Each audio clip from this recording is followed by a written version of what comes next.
My name is Matthew Johnson, and I would like to tell you about a method that our group has come up with in order to implement mineral dust as a climate solution, as a geoengineering solution.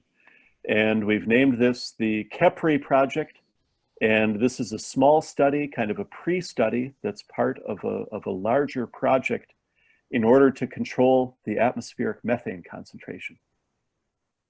And just to begin by talking a little bit about methane. So these are 4 quick facts about methane. The first one is that it's a very important greenhouse gas. And if you look at carbon dioxide, everybody is talking about carbon dioxide, but methane has almost as large of an effect on climate as carbon dioxide does. So it doesn't receive the attention that it deserves as a greenhouse gas. The second thing to see is that its atmospheric concentration is increasing very rapidly. And this is the instrument record going from the early 1980s up to the present day.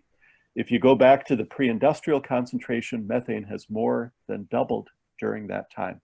So it's increasing rapidly, and it's an important greenhouse gas. The third quick fact is that it has a relatively short atmospheric lifetime, and it is shorter than the other long-lived greenhouse gases. Carbon dioxide stays in the climate system for many centuries. The CFC gases can be 100 years. There's something like carbon tetrachloride that could be 50,000 years, and laughing gas is over 100 years. In contrast, if you can do something about methane, you can see the effect rapidly, right? So we're looking at a decade lifetime if when you could really do something, for example, to save the polar ice cap and have an effect here and now. The next thing that really makes sense in economic terms is that you have a very large global warming potential for methane. And that means that removing a pound of methane from the atmosphere has the same effect as removing 84 pounds of carbon dioxide, right? So on a mass-to-mass basis, you amplify your effect by that factor, the global warming potential.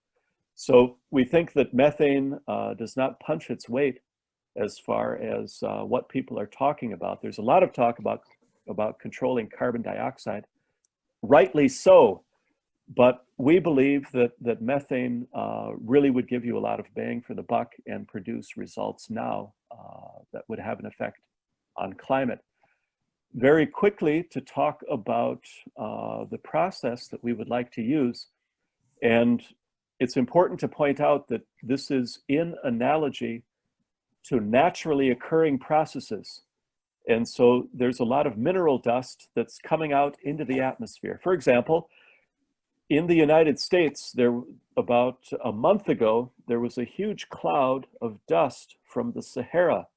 They said that it was the largest such cloud in the last 50 years. And these minerals, it contains a lot of titania, a lot of iron oxide. This is simply rust. And these act as what we call photocatalysts. That means that they convert sunlight into chemical reactivity. And we can use them to change chloride into chlorine atoms. And the nice thing about chlorine atoms is that they react with methane and break it down into carbon dioxide. We would have that chlorine present either because we add it into the source material or because it's naturally present in the atmosphere. It's part of sea spray aerosol, and we've all seen the sea spray in the atmosphere that has a lot of chloride in it to begin with. We also feel like we're on very safe ground as regards toxicity, since we're using materials that are found in the environment to begin with anyway.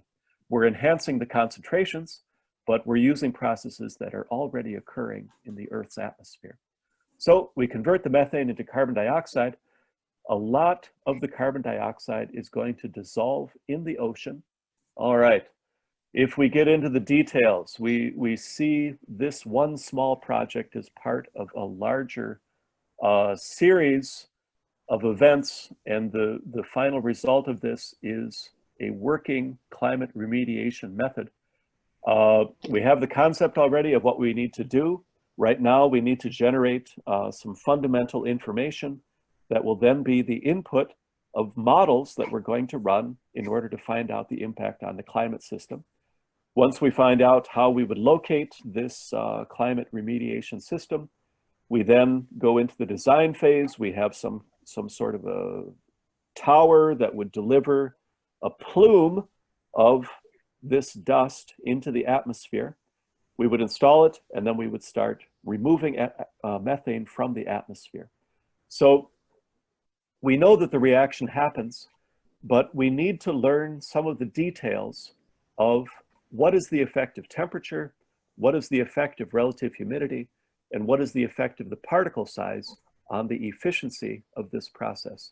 And it might be that we would choose to locate the installations in the tropics, because then there's a lot of sunlight, and the transport of the atmosphere is going to be bringing these into the entire atmosphere. Then we have certain conditions of temperature and humidity. We might choose, I don't know, to locate them near the Arctic areas where you have permafrost that's melting and it's a large source of methane. But that would be entirely different conditions in terms of temperature and humidity. So we just need to do a model in order to figure that out, what is the best way to deliver this. This next slide is showing a bit of our work plan. And my students in Copenhagen have already started to do some of the initial studies. They've set up this system, and as a proof of concept, we show that we can start out with this salt solution in the liquid. We put it through an atomizer, we modify the air a little bit, and we end up with these particles inside of the reactor where we can do some tests. And rather surprisingly to us, we were able to achieve an extremely small particle size very soon after we first turned this on. So we're making particles with a size of about 40 nanometers, which is about as small as you could ever wish to achieve. These are so small that they're almost completely surface, and it's the surface that gives us the reactivity. So having very small particles will increase the impact that we get out of a certain amount of iron that we're adding into the material. We're also able to control the humidity and the temperature inside the reactor. So we're pretty much ready to go. We just need the resources in order to do the experiments and do the data analysis. I've put together a small budget for this project. I'm sorry, but we are denominated in Danish crowns, but you can easily transform these amounts into dollars, and then it comes out into a total sum of $50,000. The main component of this is to have a researcher who can be in the laboratory and conduct these studies. We also have a small budget for consumables. And very importantly, we have David Miller as the consultant on this project, who's working with communications and with bringing this out into the world.